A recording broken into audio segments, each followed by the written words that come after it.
Breaking news చూస్తున్నాం. కర్ణాటకలోని బెంగళూరులో తీవ్ర విషాద ఘటన జరిగింది. ప్రభుత్వ ఆసుపత్రి ప్రహరీ గోడ కూలి 8 మంది మృతి చెందారు. వీరిలో 3 చిన్నారులు ఉన్నట్లు సమాచారం.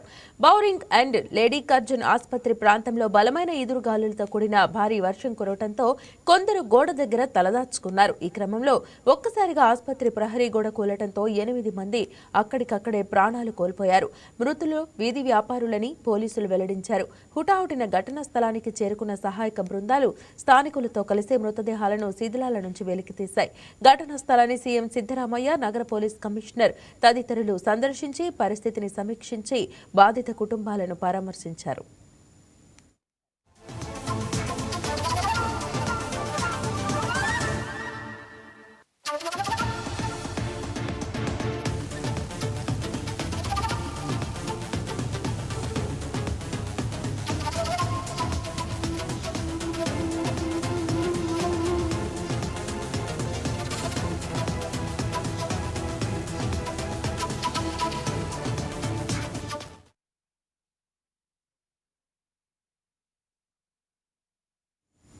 ఏపీ మంత్రి Nara Lokesh TDP working president గా ప్రమాణ స్వీకారం చేశారు. మంగళగిరిలోని ఎన్టీఆర్ భవన్ లో పార్టీ అధినేత సీఎం చంద్రబాబు నాయుడు మంత్రి నారా లోకేష్ తో పాటు పోలిట్ బ్యూరో జాతీయ రాష్ట్ర కమిటీల్లో చోటు దక్కించుకున్న నేతలతో ప్రమాణ స్వీకారం చేయించారు. ఈ సందర్భంగా నారా లోకేష్ ను పలువురు టీడీపీ సీనియర్ నేతలు అభినందనలతో ముంచెత్తారు. నారా లోకేష్ నాయకత్వంలో వచ్చే ఎన్నికల్లో కూటమి అత్యధిక స్థానాల్లో విజయం సాధించడం ఖాయమని ధీమా వ్యక్తం చేస్తున్నారు. తెలుగుదేశం పార్టీ ఆశయాలకు పవిత్ర లక్ష్యాలకు కట్టుబడి ఉంటూ పార్టీ సభ్యునిగా క్రమశిక్షణతో ప్రజాసేవాభావంతో మనస వాచ కర్మేణ నిరంతరం పాటుపడుతూ నిస్వార్థంగా అవినీతి అక్రమాలకు పాల్పడకుండా దీక్షా దక్షతలతో అంకిత భావంతో తెలుగుదేశం ప్రతిష్టను ప్రతిపత్తిని పరిరక్షించేందుకు ఎల్లప్పుడూ కృషి చేస్తూ పార్టీ మరియు ప్రజలు నాపై ఉంచిన విశ్వాసాన్ని వమ్ము చేయకుండా నిత్య చైతన్యంతో పార్టీకి ఉజ్వల భవిష్యత్తు కల్పించేందుకై నా వంతు కర్తవ్యాన్ని విధులను బాధ్యతాయుతంగా నిర్వహించగలనని ప్రమాణం చేస్తున్నాను. గొడవలు, దాడులు, సెటిల్మెంట్లు మన దగ్గరికి రాకూడదని చంద్రబాబు అన్నారు. ఫ్లెక్సీలు, ఫోటోల దగ్గర వివాదాలతో తమ వద్దకు రావద్దని స్పష్టం చేశారు. తాను ఈ విషయంలో చాలా క్లియర్గా ఉన్నానని, ఈ విషయంలో ఎవరిని ఉపేక్షించనని వార్నింగ్ ఇచ్చారు. నన్ను సెక్యూరిటీ పక్క దోస్తాడు, అతనికి తెలియదు చిన్నపాటి కలహాలు కూడా రాకూడదు.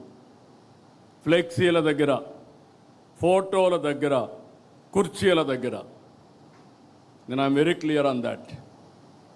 ఎవరో ప్రధానమంత్రి వస్తే నన్ను సెక్యూరిటీ పక్క దోస్తాడు, అతనికి తెలియదు అతను డ్యూటీ ఆయన చేస్తాడు. దానిపైన నేను ప్రధానమంత్రి గారి దగ్గరికి వస్తే నన్ను చేశారనుకుంటే తప్పు అవుతుంది. ఈ విషయాలు మీరు గుర్తుపెట్టుకోవాలి. నేను చాలాసార్లు చూస్తున్నా ఇవన్నీ, అందుకే మళ్ళీ మళ్ళీ మీ అందరికీ చెప్తున్నా, ఈ యొక్క మీరు సత్ప్రవర్తన కింది వాళ్ళకు కూడా నేర్పించాలి. We are not only individual leader, by virtue of your position మీకు వల్నరబిలిటీ ఎక్కువ ఉంటుంది. ఒక మంత్రి, కేంద్ర మంత్రులు తప్పు చేసే నేషనల్ ఇంటర్నేషనల్ మీడియాలో హెడ్లైన్స్ వస్తాయి. రాష్ట్ర మంత్రులు తప్పు చేస్తే రాష్ట్రం జాతీయ స్థాయిలో హెడ్లైన్స్ వస్తాయి. ఏదైనా ఒక ఎమ్మెల్యే కానీ ఒక ఎంపీ తప్పు చేస్తే అదే స్థాయిలో ప్రొజెక్షన్ వస్తుంది. ఈ విషయాలు మనం గుర్తుపెట్టుకోవాల్సిన అవసరం ఉంది. అందుకనే నేను కూడా అనునిత్యం పనిచేయడమే కాకుండా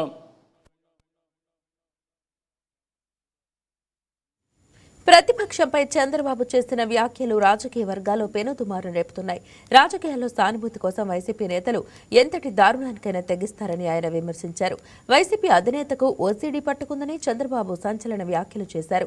మెంటల్ ఇల్నెస్ లో భాగమే ఈ ఓసీడీ అంటూ చురకలంటించారు. ఆ వ్యాధిని ఇప్పుడు అందరికీ అంటగట్టాలని వారు చూస్తున్నారని, ఒక వ్యక్తికి ఉన్న డిజాస్టర్ వల్లే ఇప్పుడు క్రెడిట్ చోరీకి పాల్పడుతున్నారని చెప్పారు. ఎక్కడికక్కడ నిధులు రాకుండా తప్పుడు ఫిర్యాదులు చేయడం, కోర్టులో పిటిషన్లు వేయడం, ఈ కుట్రలకు కుతంత్రాలకు కాలం చెల్లింది. సమర్థవంతంగా ఎదుర్కొనే శక్తి ఎన్డీఏ గవర్నమెంట్కి ఇక్కడ ఉంది. ఇంకొక పక్కన మీరు చూస్తే ఆ పార్టీకి ఒక ఓసీడీ పట్టుకునింది. నేను మామూలుగా చెప్పడం లేదు ఈ మాట. అబ్సెసివ్ కంపల్సివ్ డిజార్డర్, ఇది ఒక వ్యాధి. ఆ వ్యాధిని అందరికీ అంటగట్టడానికి చూస్తున్నాడు పార్టీ మొత్తం. అబ్సెసివ్ కంపల్సివ్ డిజార్డర్ అది ఈరోజు క్రెడిట్ చోరీ డిజార్డర్గా కూడా తయారీ, అందులో భాగమే ఇది. మీరు అందరూ అనుకుంటున్నారు ఒక జబ్బు ఉండే వ్యక్తి, చాలామందికి మెంటల్ ఇల్నెస్ వస్తూ ఉంది. ఇప్పుడు ఆ మెంటల్ ఇల్నెస్లో భాగమే ఓసీడీ. అలాంటి వాళ్ళకు ఏది పట్టుకుంటే అదే, దేన్ని లెక్క పెట్టుకోరు. వాళ్ళ ఆశయాలకు అడ్డంగా ఎవరైనా వస్తే ఎంతకన్నా తెగాయించే పరిస్థితి వస్తుంది. టీడీపీ కార్యకర్తల కష్టం వల్లే తాము ఈ స్థాయిలో ఉన్నామని మంత్రి నారా లోకేష్ తెలిపారు. ఎన్టీఆర్ తెలుగు వారికి గుర్తింపునిస్తే చంద్రబాబు ప్రపంచ స్థాయికి తీసుకెళ్లారని కొనియాడారు. మంగళగిరిలో జరిగిన తెలుగుదేశం పార్టీ నూతన కార్యవర్గ ప్రమాణ స్వీకార కార్యక్రమం సందర్భంగా ఆయన ఈ వ్యాఖ్యలు చేశారు. పార్టీ వర్కింగ్ ప్రెసిడెంట్ గా బాధ్యతలు పెరిగాయే తప్ప అహంకారం లేదని పేర్కొన్నారు. కష్టపడితే సాధారణ కార్యకర్తకు కూడా పొలిట్ బ్యూరోలో చోటు దక్కుతుందని భరోసా ఇచ్చారు. వైసీపీ నేతలు ప్రచారం చేసే అసత్యాలను తిప్పికొట్టాలని కార్యకర్తలు సూచించారు. జగన్ పార్టీది కేవలం క్రెడిట్ చోరీ జబ్బు మాత్రమేనన్నారు. ఆ పార్టీకి ఎండ్ కార్డు వేసే బాధ్యత పసుపు సైన్యానిదేనని లోకేష్ వెల్లడించారు. వేదిక ముంద నాయకులకి పేరు పేరున నా హృదయపూర్వక ధన్యవాదములు.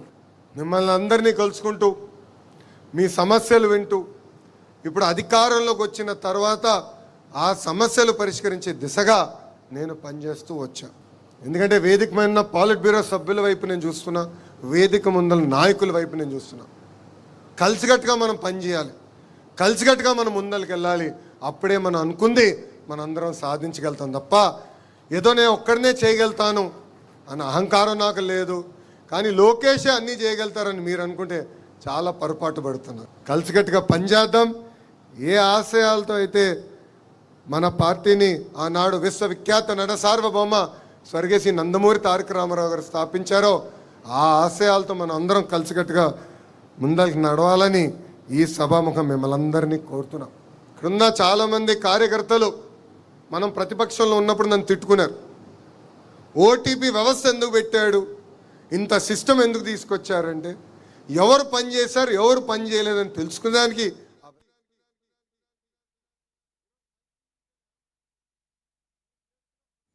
కాకినాడ జిల్లా పీఠాపురం నియోజకవర్గంలో ఏర్పాటవుతున్న ఐఐఎఫ్ఎల్ నిర్మాణ పనులను ఎంపీ తంగెళ్ల ఉదయ శ్రీనివాస్ పరిశీలించారు. నాణ్యతతో కూడిన నిర్మాణాన్ని వేగవంతం చేయాలని అధికారులకు సూచించారు. గత ప్రభుత్వంలో ఐఐఎఫ్ఎల్కు నిధులు కొరత ఏర్పడిందని, ఎన్డీఏ ప్రభుత్వం 230 కోట్ల రూపాయలు విడుదల చేసిందన్నారు. 3 నెలల్లో పనులు పూర్తి చేసి నిర్మాణాన్ని అందుబాటులోకి తెస్తామన్నారు. సుమారు 229 కోట్లు అంటే 230 కోట్లతో ఐఐఎఫ్టి పర్మనెంట్ క్యాంపస్ ని మన కాకినాడకి రావడం జరిగింది. వచ్చినప్పుడు గత ప్రభుత్వంలో సుమారు 11% అంటే 30 కోట్ల రూపాయల వరకు జరిగింది.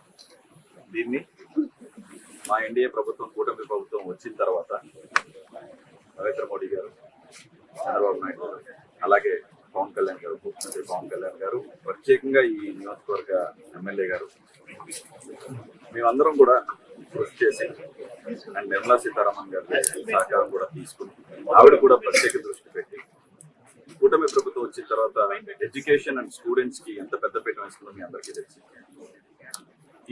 ఈ నియోజకవర్గంలో, పిఠాపురం నియోజకవర్గంలో, కాకినాడ పార్లమెంట్ లో కేవలం 10% to 11% అయిన ఒక వర్క్ ని ఈ రోజు 99% కంప్లీట్ చేయడం జరిగింది. అంటే కొన్నాళ్ళలో సుమారు 25 ఎకరాల్లో 3,65,000 స్క్వేర్ ఫీట్ లో Indian institute of foreign trade, అంటే ప్రపంచవ్యాప్తంగా, దేశవ్యాప్తంగా కూడా ప్రపంచవ్యాప్తంగా గర్వించదగ్గ ఒక ఎడ్యుకేషనల్ ఇన్స్టిట్యూట్ కాకినాడలో పూర్తి స్థాయికి వచ్చిన విశేషంలో ఇది నిజంగా గర్వించదగ్గ విషయం. కాబట్టి ఈ రోజు నేను ఆల్రెడీ ఒక 2-3 సార్లు ఇక్కడ ఇన్స్పెక్షన్ చేయడం జరిగింది. సో 99% అంటే ఒక 2-3 months లో దీన్ని టోటల్ ప్రాజెక్ట్ కంప్లీట్ చేసి ఐఎఫ్టీకి హ్యాండ్ ఓవర్ కూడా చేసే ప్రక్రియలో ఈ రోజు ఇంకా ఏమేమి పెండింగ్స్ ఉన్నాయి, ఇంకా చిన్న చిన్న విషయాలు ఏమైనా ఉన్నాయి అని చెప్పి మొత్తం అంతా కూడా డిపార్ట్మెంట్ తో కలిసి, అలాగే ఐఎఫ్టీ టీమ్ తో కూడా కలిసి మేము ఈ రోజు ఇక్కడికి ఇన్వైట్ చేయడం, అంటే ఇక్కడికి రావడం జరిగింది, ఇన్స్పెక్షన్ చేయడం జరిగింది. So almost everything is completed. ఇప్పుడు 22లోనే ఒక టెంపరీ స్ట్రక్చర్ లో జేఎన్టీయూలో జరుగుతున్న ఈ ఐఎఫ్టీ కాలేజ్ 167 మంది విద్యార్థులతో జరుగుతుంది. సో కంప్లీట్ అయిపోయిన తర్వాత 2-3 months తర్వాత ఇక్కడ తెలంగాణలో 10వ తరగతి పరీక్ష ఫలితాలు విడుదలయ్యాయి. ప్రభుత్వ సలహాదారు కె కేశవరావు ఫలితాలను విడుదల చేశారు. మొత్తం 95.1% విద్యార్థులు ఉత్తీర్ణత సాధించారు. ఈ ఏడాది 5,28,000కు పైగా విద్యార్థులు 10వ తరగతి పరీక్షలు రాశారు. బాలికలు 96.26% ఉత్తీర్ణత సాధించగా బాలురు 94.07% ఉత్తీర్ణత పొందారు. 5,731 స్కూళ్లలో 100% ఉత్తీర్ణత నమోదవగా 6 పాఠశాలల్లో 0% ఉత్తీర్ణత నమోదైంది. పరీక్షల్లో ఉత్తీర్ణులైన విద్యార్థులకు ప్రభుత్వ సలహాదారు కేకే శుభాకాంక్షలు తెలిపారు. అలాగే పాస్ అవని స్టూడెంట్స్ క్షణికావేశంలో కఠిన నిర్ణయాలు తీసుకోవద్దని, సప్లిమెంటరీకి మరింత సన్నద్ధమై పరీక్షలు రాసి పాస్ అవ్వాలని కోరారు. This year we have a very good pass percentage. This year 95.15 students have passed.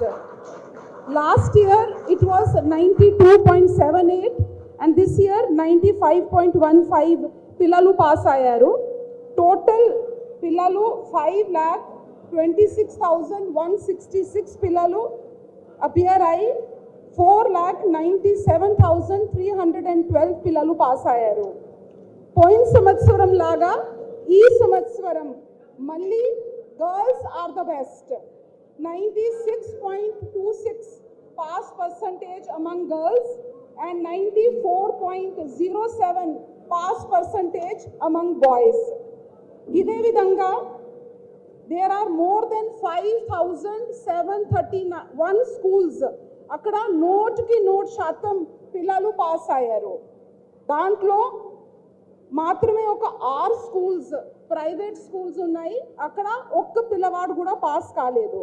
Mulugu district recorded the highest pass percentage and Hyderabad district with 89.23 the lowest.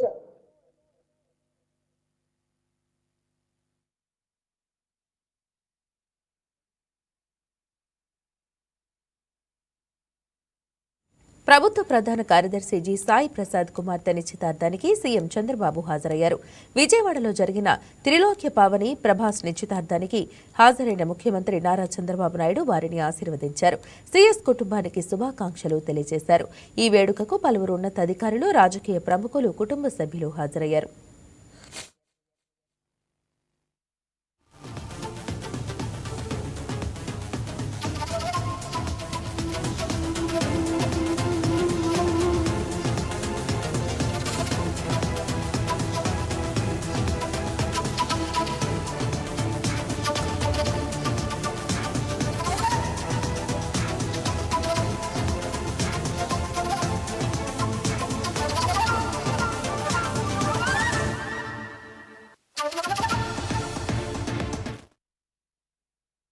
TDP నూతన కార్యవర్గానికి ఆ party national working president Nara Lokesh కీలక సూచనలు చేశారు.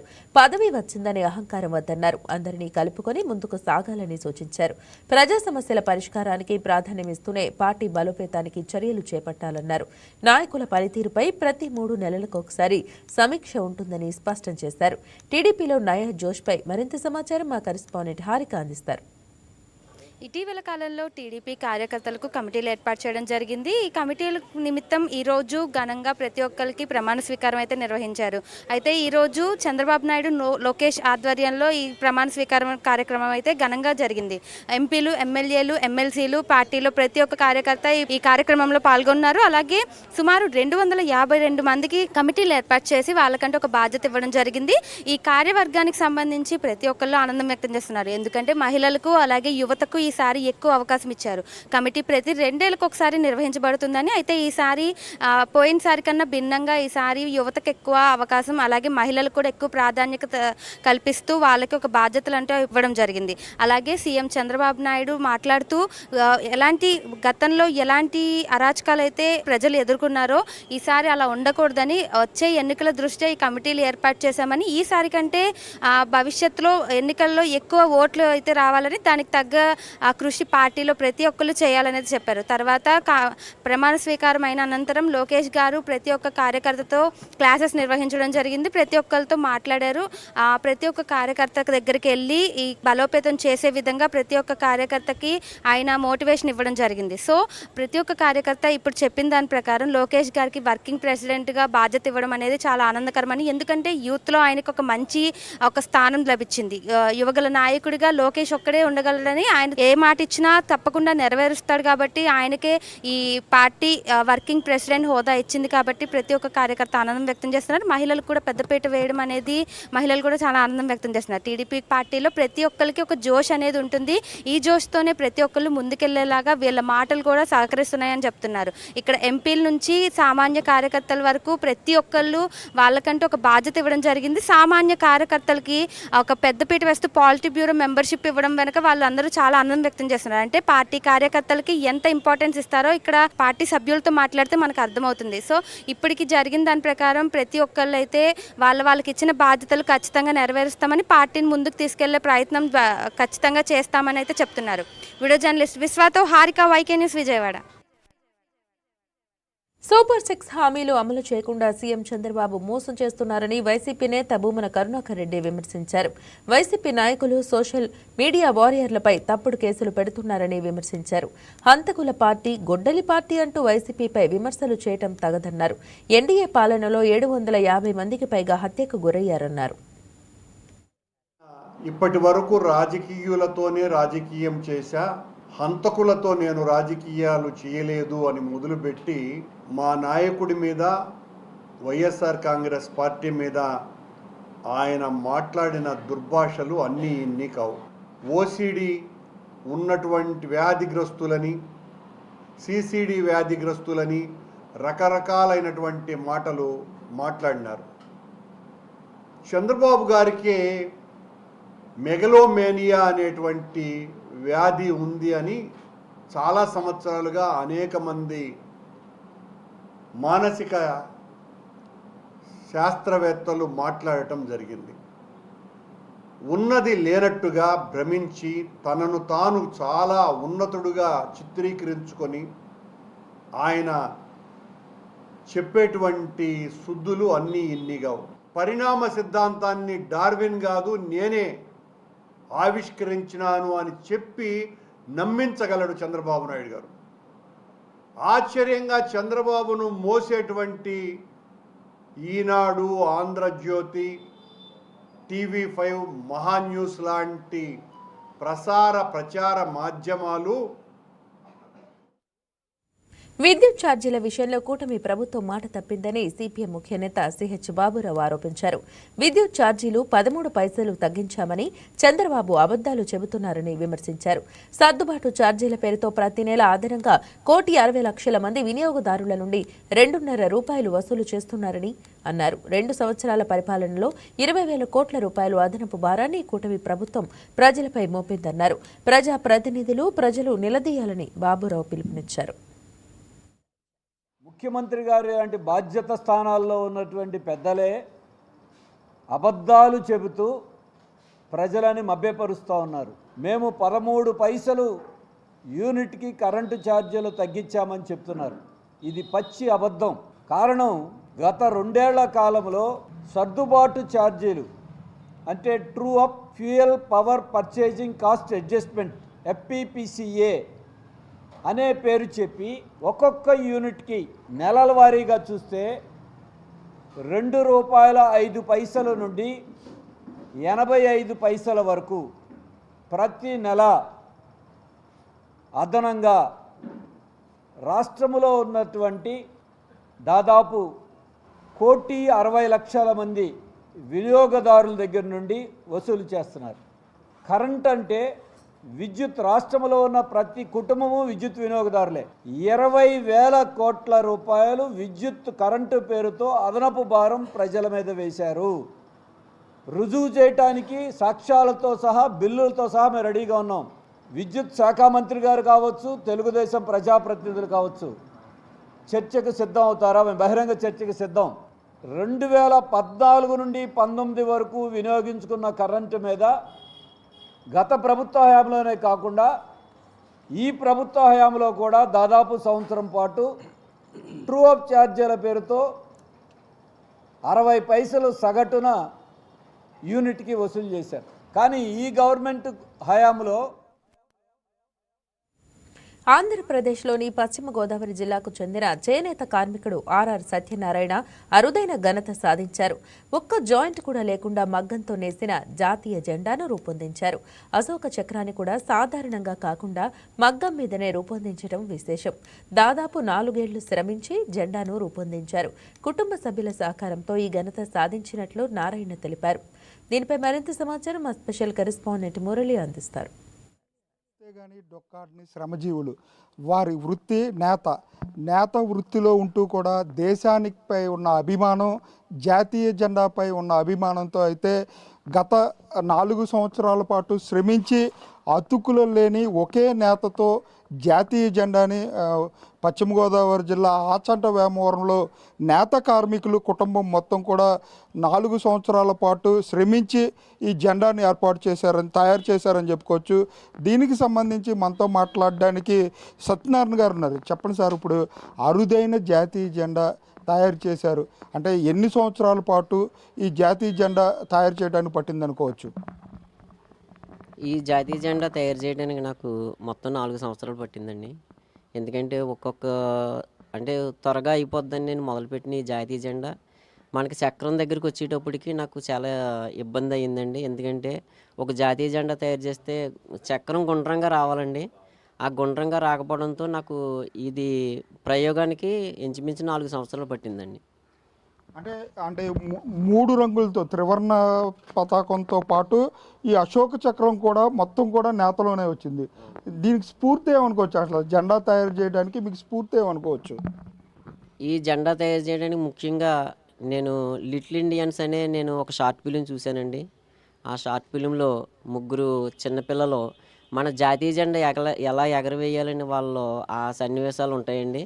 దాంట్లో ఒక చోట నుంచి ఒక కాషాయ రంగు, ఒక చోట నుంచి తెలుపు రంగు, ఒక చోట నుంచి ఏమో గ్రీన్ రంగు, ఈ 3 రంగులు పిల్లలు తెచ్చి అది కుట్టి సిరాతో ధర్మచక్రం రాసి ఎగరవేస్తారండి. ఆ సన్నివేశం నాకు చాలా అనిపించిందండి. ఇలా జాతీయ జెండా 3 ఇలాగా తయారు చేశారు. ఇది ఏకవస్త్ర జాతీయ జెండా ఎందుకు తయారు చేయకూడదని నాకు ఆలోచన వచ్చిందండి. ఆ ఆలోచనతో భాగంగా నేను ఒక చేనేత కార్మికుడిని అయ్యుండి ఇది తయారు చేయాలి ఏమైనా సరే అని నేను ఈ జాతీయ జెండా తయారు చేయడానికి ముఖ్య కారణం ఆ సన్నివేశం సార్. అలాగే అంటే ఈ జాతీయ జెండా తయారు చేయడానికి అంటే 4 సంవత్సరాల పాటు కుటుంబం ఎల్లపాది కూడా శ్రమించినట్లుగా కూడా తెలుస్తుంది. అంటే ఎన్ని లక్షల రూపాయలు ఖర్చు అయి ఉంటుంది, ఎంతమంది కార్మికులు దీనికి శ్రమించారనుకోవచ్చు? ఇది మొట్టమొదటిగా అయితే నేను ప్రయోగం చేసేటప్పుడు ఈ 4x6 చిన్న జాతీయ జెండా అండి, అదైతే మా మిస్సెస్ గారు పూర్తి చేశారండి. మేమిద్దరమే తయారు చేసామండి. తర్వాత ఇది ఎంపీ గారు దృష్టిలో, ఇక్కడ స్థానిక ఎమ్మెల్యే గారి దృష్టిలో పడడంతో ఈ జాతీయ జెండా తయారు చేయండి బాగానే ఉన్నది అనడంతో మేము మళ్ళీ మొదలుపెట్టామండి. దాంతో మాకు ఇది 4 సంవత్సరాల కాలం నేసిన జాతీయ జెండా దృష్టిలో పడిందండి. అప్పుడు నుంచి మేము చిన్న జాతీయ జెండా 4x6 మన రాష్ట్ర ప్రభుత్వం ఎగరేసే జాతీయ జెండా అండి. కానీ 8x12 సైజులో తయారు చేసిన జాతీయ జెండా ఎర్రకోట మీద ఎగరేసే సైజు అండి. ఈ సైజు తయారు చేయడానికి నేను మా కుటుంబంతో పాటు మా బావగారు మరియు మా ఫ్రెండ్ ఇద్దరు సహాయం తీసుకుని ఈ జాతీయ జెండాని ఎదరికి తీసుకెళ్ళానండి. అలాగే ముఖ్యంగా అంటే ఈ సత్యనారాయణ గారికి తోడ్పాటుగా అమరావతి గారు కూడా కష్టపడినట్లుగా కూడా తెలుస్తుంది. చెప్పండి అమ్మా, మీరు మగ్గాలపైన ఈ జాతీయ జెండా చేయడానికి ఎంతో కష్టపడ్డారు. ముఖ్యంగా రెక్కాడితే కానీ డొక్కాడిన జీవులు అంటే 4 సంవత్సరాల పాటు ఈ మగ్గం వర్క్ను పక్కన పెట్టి ఈ జెండానే నేయటం వల్ల మీ కుటుంబం ఆర్థికంగా కూడా ఇబ్బందులు ఉండొచ్చు. అసలు మీ తోడ్పాటు ఏ విధంగా అందించారనుకోవచ్చు? మేమైతే 4 సంవత్సరాలు అయితే చాలా కష్టపడ్డామండి. ఇంట్లోకి తిండి కూడా కష్టమయ్యేదండి 4 సంవత్సరాలను. ఎలా అయినా సరే ఈ జెండాని నేను మొదలుపెట్టాను, ఇది ఎలాగైనా సరే పూర్తి చేసేయాలి. ముందు అది ఎగిరినా ఎగరకపోయినా నేను అనుకున్నాను తయారు చేయాలని. ఇది మాత్రం నేను తయారు చేసేస్తాను, తర్వాత ఏంటన్నది చూద్దామని. ఇది జెండా పూర్తి అయ్యే వరకు వదలలేదండి అసలు ఆయన. నేను ఇంట్లో కూడా చాలా ఇబ్బంది పడ్డానండి. అది ఏంటన్నది ఆ దేవుడికే తెలియాలి.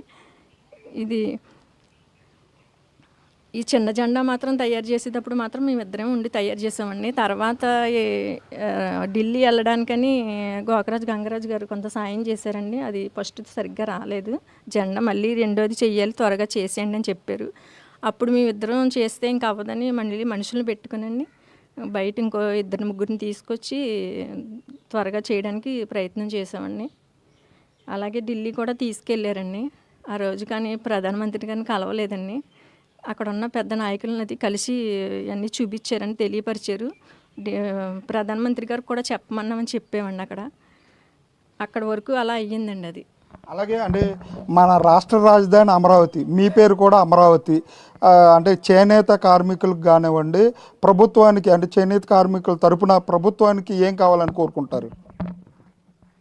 అంటే మాకు ఒక గుర్తింపుని ఇవ్వాలని అంటున్నానండి. నేను చేనేత కార్మికులుగా ఒక గుర్తింపుని ఇవ్వాలని. మేము ఇలాంటి జెండా చేనేత కార్మికులు చేశారంటే మా చేనేత కార్మికులందరికీ కూడా గౌరవమేనండి ఇది.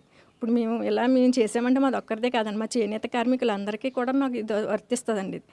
అలాగే మా చేనేత కార్మికులు గుర్తించి కనీసం ఎలా తయారు చేశారు, ఎలా ఎగరేయాలన్న ఉద్దేశంతో మేము అడుగుతున్నామండి. ఒక్కసారైనా మాకు ఎర్రకోట మీద ఎగరేయాలన్న ఉద్దేశంతో నేను అడుగుతున్నానండి. కనీసం మాకు అరుదైన జాతీయ జెండాగా గుర్తించమని అడుగుతున్నానండి. అలాగే చూడొచ్చు అంటే 8x12 జాతీయ జెండా ఎర్రకోటపై ఎగరవేస్తారని తెలుసుకుని ఆ సైజులో కూడా జాతీయ జెండాను తయారు చేశారు. అంటే పింగళ వెంకయ్య గారి స్ఫూర్తితో జాతీయ జెండా అంటే చేనేత అతుకులు లేకుండా తయారు చేసిన చేనేత జాతీయ జెండాని ఎర్రకోటపై ఎగరవేయాలనే ఉద్దేశంతో కుటుంబం మొత్తం కూడా కష్టపడి ఈ జెండాను తయారు చేశామని చెప్పి ఈ చేనేత కార్మిక కుటుంబం చెప్పే పరిస్థితి అయితే ఇక్కడ కనపడుతుంది. కెమెరా పర్సన్ మధుతో మురళి, వైకే న్యూస్, ఉమ్మడి పశ్చిమ గోదావరి జిల్లా నుంచి. అనంతపురం జిల్లా తాడిపత్రి మండల పరిధిలోని ఆలూరులో ఏసీపీ అధికారులు తనిఖీలు నిర్వహించారు. ఓ రైతు నుంచి లంచం తీసుకుంటున్న వీఆర్ఓ రామకృష్ణను అదుపులోకి తీసుకున్నారు. ప్రభుత్వ మిగులు భూమిని ఆన్లైన్లోకి ఎక్కించేందుకు ప్రభాకర్ రెడ్డి అనే రైతు నుంచి 30,000 లంచం తీసుకుంటూ వీఆర్ఓ ఏసీబీకి చిక్కాడు. పొలం ఉంది, నా సొంతూరు రావులపల్లి అయితే నేను తాడిపత్రిలో నేను అక్కడ ఉండే భూమి ఇట్లా ఉంది, మా నాయనది, నాది డాక్యుమెంట్ ఉన్నాయి అని చెప్పి అడిగినాడు. మొత్తం డాక్యుమెంట్ అన్ని తీసుకొచ్చి చూపించిన. అంటే 1920లోనే డాక్యుమెంట్ ఉన్నాయి సార్. ఇప్పుడు డాక్యుమెంట్ కావాలంటే చిరాస్తిని డాక్యుమెంట్ కావాలంటే ఎక్కడి నుంచి కావాలి సార్? నాకు అర్థం కాక అడిగినాను, సార్ ఎట్లా చేయాలి, ఏం పద్ధతి ఉంటే చెప్పండి సార్ అంటే అర్థం చూస్తాం.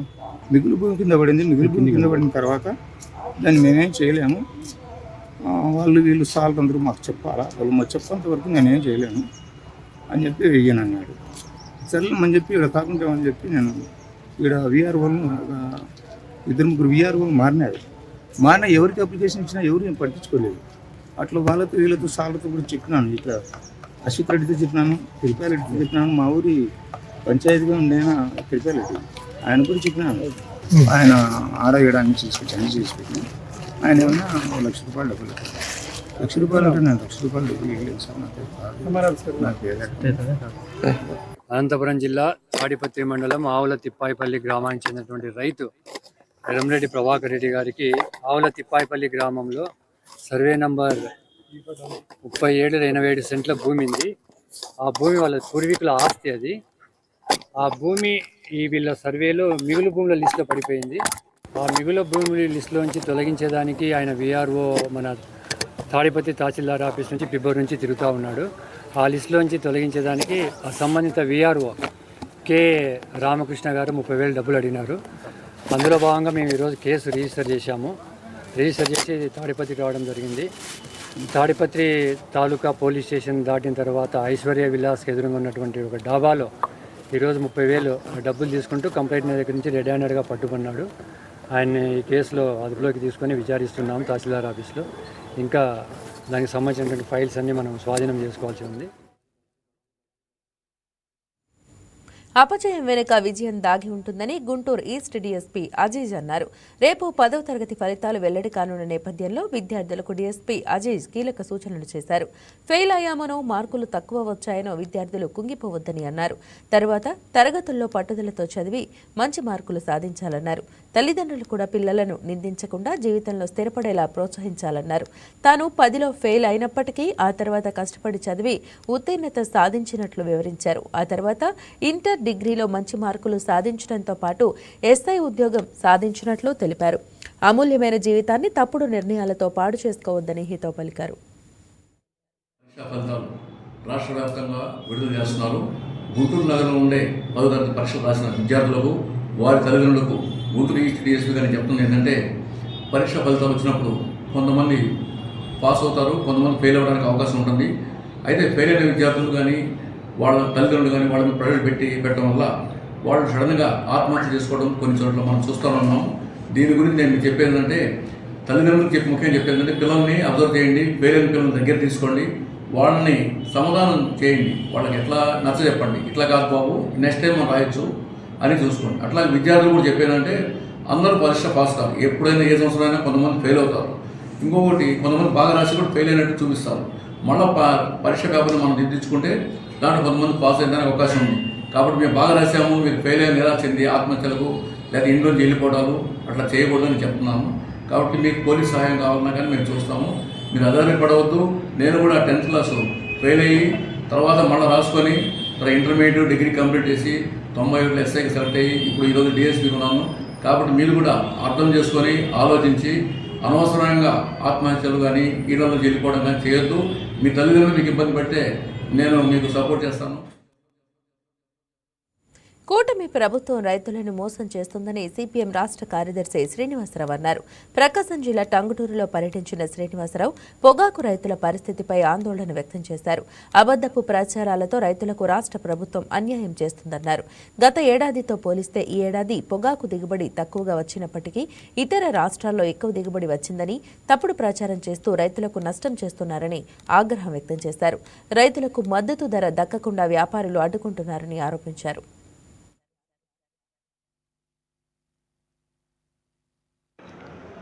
పొగాకు రైతు ఈ సంవత్సరం తిరిగి పెద్ద సంక్షోభాన్ని ఎదుర్కొంటున్నాడు. గత సంవత్సరమే ఒక్కొక్క బ్యారన్కి 4-5 లక్షలు నష్టం వచ్చింది. ఆ రోజు మొత్తం సగటు 227 దాకా ఉంటే ఈ సంవత్సరం అంతకన్నా అసలు ప్రారంభమే 210-220 రేటుతోటి ప్రారంభిస్తున్నారు. అత్యధిక భాగం ఈరోజు మన రాష్ట్రంలో మంచి క్వాలిటీ పొగాకు వచ్చింది. దాంతోపాటు ఉత్పత్తి కూడా పెద్ద పెరగలేదు, తక్కువగానే మామూలుగా గత సంవత్సరం కానీ తక్కువగా ఉంది. అయినా సరే ఇప్పుడు తక్కువ రేట్లు ఇచ్చి దీన్ని మరలా మార్కెట్లో దోపిడీ చేస్తున్నారు. కంపెనీలు చెబుతున్న కారణం మన ఫిబ్రవరిలో 70% ఎక్సైజ్ డ్యూటీ పెంచారు, అందువలన సిగరెట్లు అమ్మకాలు తగ్గిపోతాయనే సాకు చూపి దీని రేట్లు మొదట్లోనే దగ్గోసేస్తూ ఉన్నారు. ఇది వాస్తవం కాదు. ఫిబ్రవరిలోనే ఎక్సైజ్ డ్యూటీ పెంచడం అనేది ఒక కుట్ర. కేంద్ర ప్రభుత్వం ఐటీసీతో కొమ్మక్కై ఈ ఫిబ్రవరిలో పెంచడం అనే పేరుతోటి రేటు ఇప్పుడు ఆ పేరు పెట్టి రేటు తగ్గిస్తున్నారు. రేపు మరలా రైతులు ఆందోళన చేస్తే ఆ ఎక్సైజ్ డ్యూటీ తగ్గిస్తే అప్పటికి మరలా తిరిగి ఐటీసీ లాభపడుతుంది. అమ్ముకున్నటువంటి వాటికి ఏమాత్రం మళ్ళీ ధర రాదు. న్యాయంగా అయితే వాళ్ళు ఆ ఎక్సైజ్ డ్యూటీని సెప్టెంబర్లో, రేపు రాబోయే సెప్టెంబర్ దాకా ఆగి అప్పుడు పెంచుంటే ఇప్పుడు రైతులు లాభం జరిగి ఉండేది. ఆ తర్వాత కంపెనీలు వాళ్ళు పన్ను కడతారు. ఎక్సైజ్ డ్యూటీ పెరిగి వాళ్ళు నష్టపోతారనుకుంటే షేర్ మార్కెట్లో తగ్గుద్ది వాళ్ళకి వాల్యూ, కానీ షేర్ మార్కెట్లో పెరిగింది, వాళ్ళ ఎక్స్పోర్ట్స్ పెరిగినాయి. వాళ్ళ లాభం 7,500 కోట్లు ఓన్లీ పొగాకు మీదే గత సంవత్సరం 25-26లో 7,500 కోట్ల లాభం వచ్చింది. అంటే రైతులేమో నష్టపోయారు, పొగాకు కంపెనీకేమో 7,500 కోట్ల లాభం వచ్చింది. రెండో వైపున ఈ ఎక్సైజ్ పెంచడం వల్ల కేంద్ర ప్రభుత్వానికి 2,500 కోట్ల రూపాయల ఆదాయం పెరుగుతున్నది. లేబర్ కోడ్స్ వల్ల ఐటీస్ కంపెనీకి 335 కోట్ల లాభం వచ్చింది. అంటే రైతులకు కానీ కార్మికులు కానీ ఏ పని చేసినా సరే అది ఐటీస్ కంపెనీకి లాభంగా మారుతుంది, కార్పొరేట్ కంపెనీ లాభం మారుతుంది. ఇప్పుడు ప్రభుత్వం జోక్యం చేసుకొని ఎస్టీసీని రంగంలో దింపి ఎస్టీసీ ద్వారా 300 కోట్లు కేటాయించి పర్చేజింగ్ దీనికి వీళ్ళు పోటీ బిడ్డింగ్ వేస్తే ఇది ఖచ్చితంగా 360 రూపాయల కిలో పోతుంది. 360 రూపాయలకు ఏమాత్రం తగ్గినా రైతులు మరలా ఈ సంవత్సరం నాశనం అయిపోయేటువంటి పరిస్థితి వస్తుంది.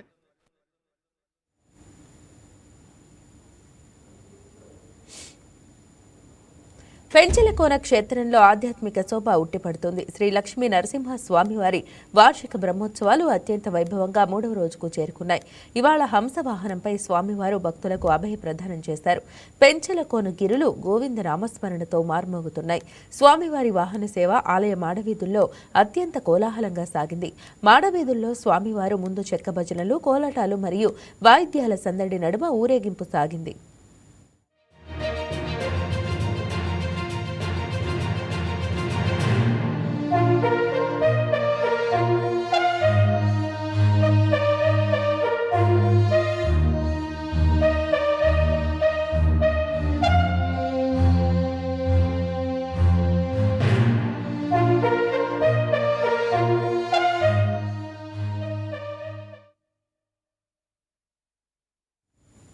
విజయనగరం జిల్లాలో ఘోర రోడ్డు ప్రమాదం చోటు చేసుకుంది. భోగాపురం మండలం జాతీయ రహదారిపై లారీని ఓ బైక్ వెనుక నుంచి ఢీకొట్టింది. ఈ ప్రమాదంలో 3 అక్కడికక్కడే మరణించారు. మృతుల్లో శ్రీకాకుళం జిల్లాకు చెందిన 23 ఏళ్ల యువకుడు, 40 ఏళ్ల మహిళ, 4 ఏళ్ల చిన్నారి ఉన్నట్లు పోలీసులు గుర్తించారు.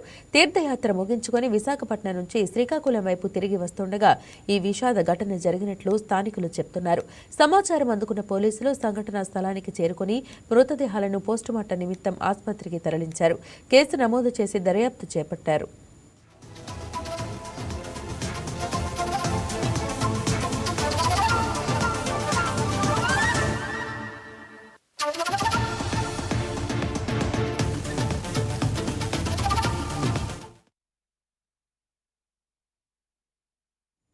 టోక్యోలోని హనెడా ఎయిర్పోర్ట్లో హ్యూమనాయిడ్ రోబోలను రంగంలోకి దించేందుకు జపాన్ ఎయిర్లైన్స్ సిద్ధమైంది. మే నుంచి ట్రయల్స్ ప్రారంభించనున్నట్లు ప్రకటించింది. ప్రధానంగా లగేజ్ హ్యాండ్లింగ్, విమానాల క్లీనింగ్ పనుల్లో ఈ రోబోలను వినియోగించనున్నారు. ఎయిర్పోర్టులో పెరుగుతున్న ప్రయాణికుల రద్దీ, ఉద్యోగుల కొరత కారణంగా ఈ నిర్ణయం తీసుకున్నట్లు తెలుస్తోంది. ట్రయల్స్ సక్సెస్ అయితే భవిష్యత్తులో మరిన్ని ఎయిర్పోర్ట్స్లో కూడా వీటిని వినియోగించే అవకాశం ఉందని చెబుతున్నారు.